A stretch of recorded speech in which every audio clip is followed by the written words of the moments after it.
This is the Pastoral Gamer, and today I'm reviewing Rage. Do you feel my rage, boys? This game's a load of shit. I'm only joking, it's good crack, hey. Rage is from the creators of Doom back in the day. I thought I was special getting the Anarchy edition. I later learned that every Tom, Dick and Harry started off this one. This offers a campaign, some in-game items and sewer missions. Lucky for me, the original creator forgot to do this. I bought my used copy for £2. I'm a big spender, boys. There's adjustable difficulty in this game. Something more games should take on board, you know. It's not consistent around all these games. You have some games where hard is actually easy and easy's hard, you know, you don't know what to pick. This one here, I picked the hardest difficulty, intense, which was not intense at all. It felt more like normal mode in a lot of modern games. And you know, modern games are built for pansies. Now, I would have liked a harder mode, but that was what I was given. There's two main enemy types throughout the game. You can have different enemies, but they're split themselves into two classes. You have the melee enemies, who run up to you while you're shooting at them and try and swipe at you, but they're not very smart. They get mowed down very quickly. Then you have the more smarter enemies with the guns who hide behind cover. This is the hardest difficulty. I'd expect these boys to try and flank me, all run at me, shooting at me, but no, they just all hide behind cover like a bunch of pansies. It just allows me to take my sweet time, do whatever I want. Go through my inventory and just exterminate them one by one. The game also has regenerating health. I remember 007 GoldenEye on the Wii.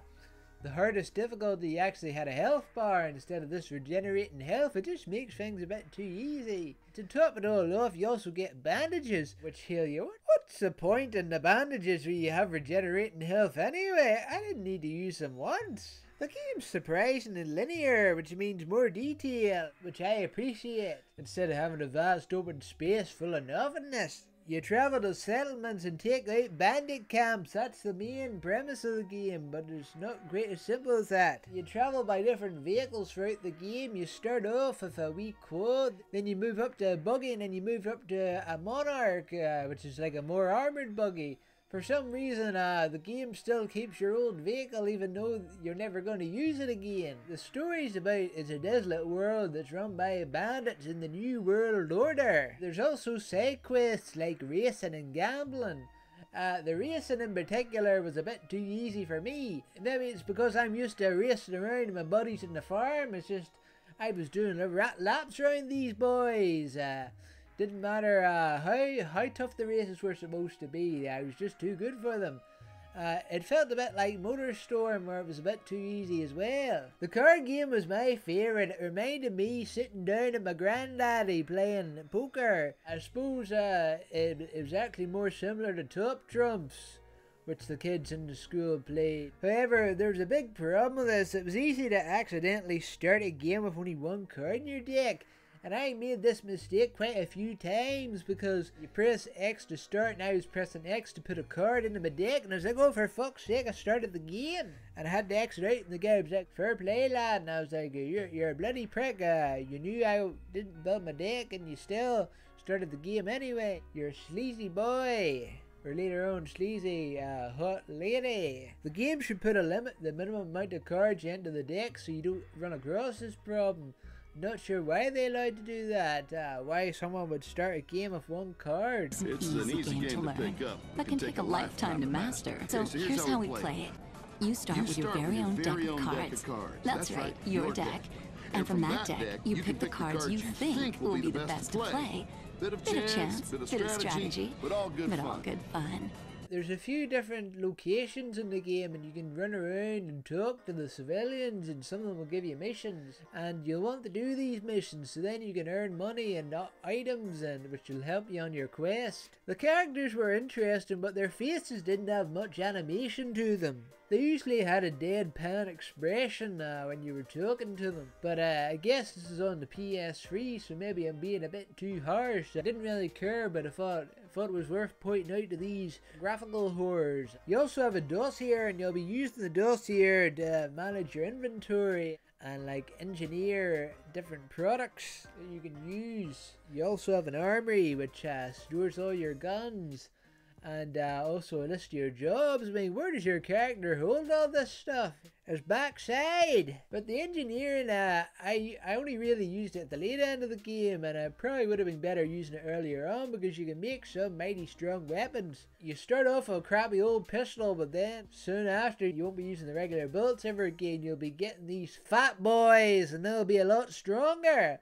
But then you can get the schematic, you can turn them into fat bombers, and those are even better. The game also allows you to do things like loot corpses and pick up items scattered around, and you'll want to do this, hey, just to keep you going. Not really an issue at the end of the game, but at the start and the middle of the game, I was struggling a wee bit with the funds. I mean, I had enough money to go around, but just about. It's important to make sure you're all stocked up before heading out to a mission, because the game won't remind you. They expect you to do it yourself. So you don't want to go all the way out to a mission and then find out you don't have the guns and the ammo to take out the enemy. The reason I probably found the game so easy is because I was quite frugal. I started off using the bad guns as much as I could, and then when I was forced to use the better guns, I used the better guns. I wasn't tempted to start using all the good guns and then making myself stuck with the crap ammo. Unless you lower the difficulty, it's not for the type of person that likes to blow their load all at one go. Not that type of guy, hey, more of a sensible farmer. Worst part of the game is the loading times when leaving and entering areas. I know this is a common problem of PS3 titles, so I don't think I can criticize the game too much for this. You know, I think it's more a problem with the hardware than the actual programming of the game. They're actually not too bad, all things considering, but I thought it was worth mentioning. You'll not want to die too many times because of them. Fortunately, I didn't die often. You can take multiple jobs at once, but you can only start one mission at a time, because there was one mission I was doing where I had to pick this flower for this old fella. I was just about to go back to the location that he was, and then I thought, oh, I'm close to this other mission I'll just do that first, and I did that mission.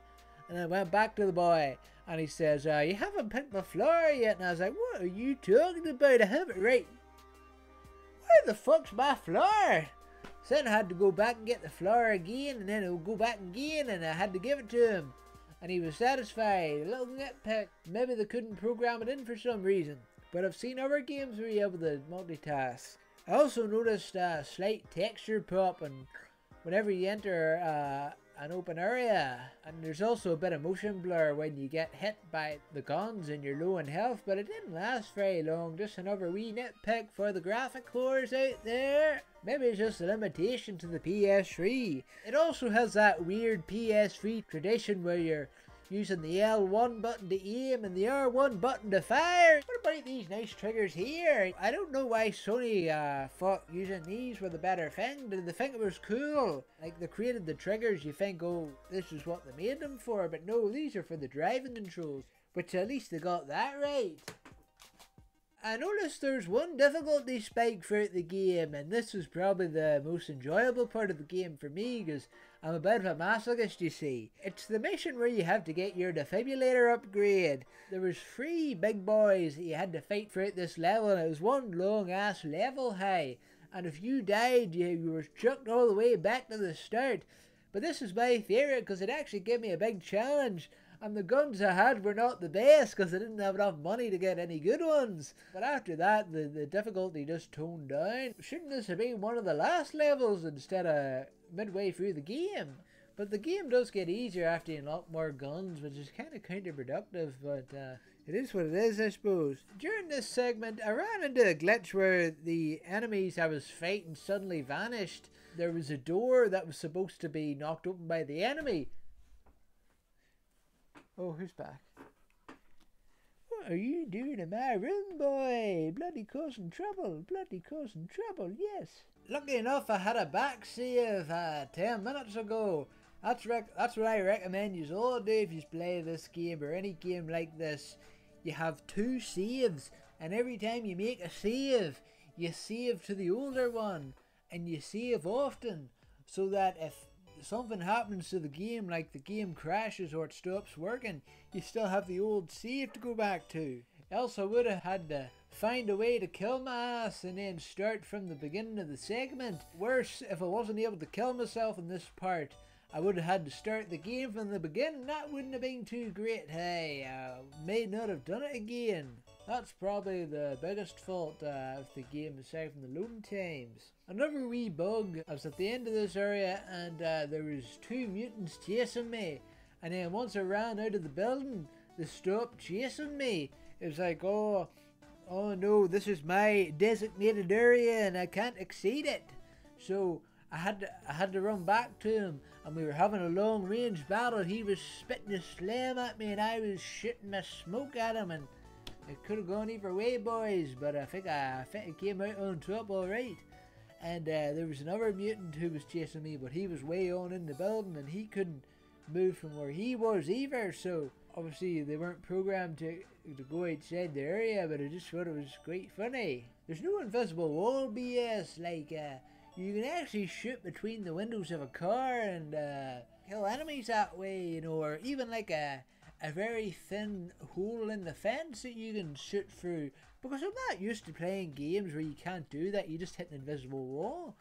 I'm quite impressed with Rage about that. The guns don't auto-reload when you're out of ammo. Like, this was particularly irritating. There was a big golem that I had to fight, a big giant. I had to pick up a rocket launcher and I had a few rockets in it, and then once I used all my rockets, I had to go back to that segment, pick up it, and then I had to make sure to press the reload button.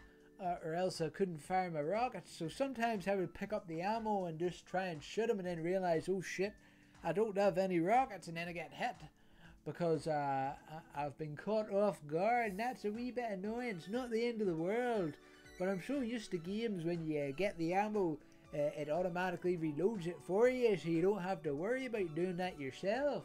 I also noticed there's a bit of friendly fire in this game, like occasionally an enemy would throw a grenade and it end up hitting the enemy, and the enemy's like, watch where you're throwing that. Now, that's a nice wee touch too, I like that now. There's not really much friendly fire on my side though. I had this RC bomb car which can kill enemies in one go, and I accidentally exploded it right beside my character and it just hurt him a wee bit. It didn't even hurt him that much.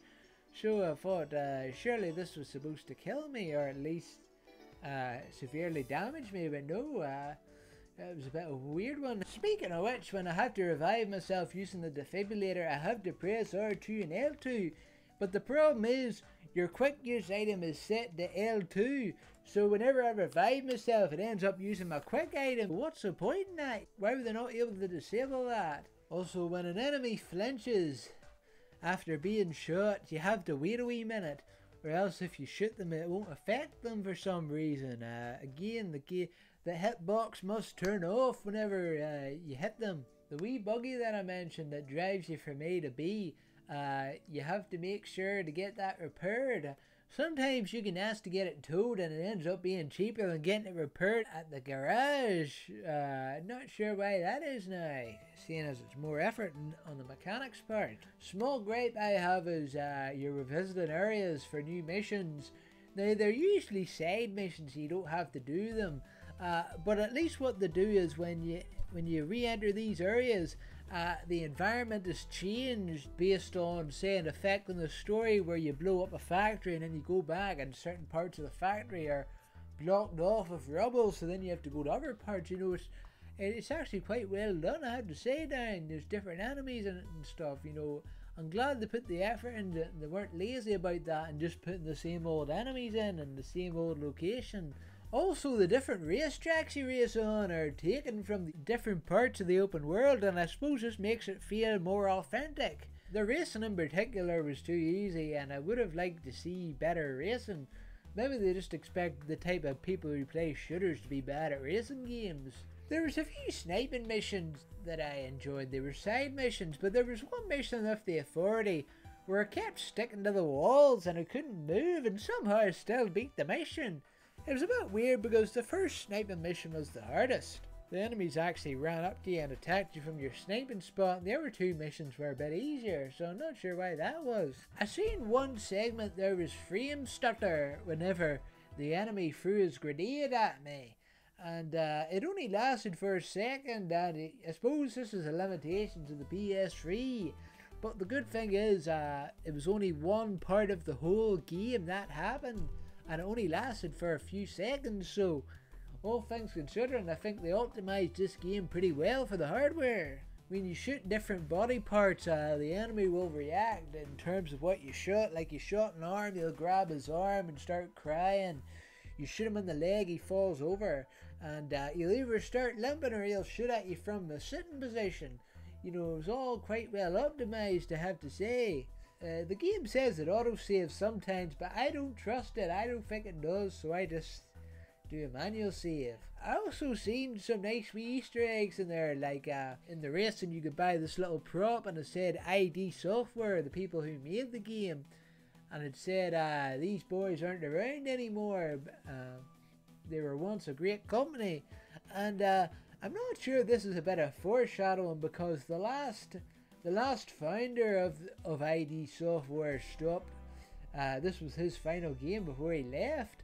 So I'm not sure whether it was talking about that, or if it was talking about the fact this is set in the future, where obviously this company wouldn't exist anymore. Maybe it's a wee bit of both. It's also a bit of an abrupt ending to this game. There's no final boss or anything. You're just sort of fighting these mutants, and then that's it. The game kind of ends. Speaking of which, the story is not really the most consistent. You meet characters along the way, but like, you think, oh, they're going to have relevance later on in the story, but no, it's like one area has its set of characters and that's it. You never see them again. Didn't have a wee bit of a personal touch, but that's not why I play games. I play games to play games. I don't play games to watch movies. So overall, what do I give this game? I would give this game a full S ring. As the Japanese put it, you know, it's a masterpiece, you know. I was riffing on the game a wee bit, but you know, I'm a glass half full type of guy. These are all minor nitpicks that I was pointing out. You're never going to get a perfect game, but you look at the back of the box and it says more than 20 E3 awards. And playing the game, I can see why. It's quite good. And you can get it for quite cheap too, so go out and get it. It's a great wee game. I couldn't find the sewer missions for some reason, but I guess it's not the end of the world, I suppose. Hello guys, hope you're having a fantastic day. If you enjoyed the video, make sure to leave a like and to subscribe for more videos. Bye!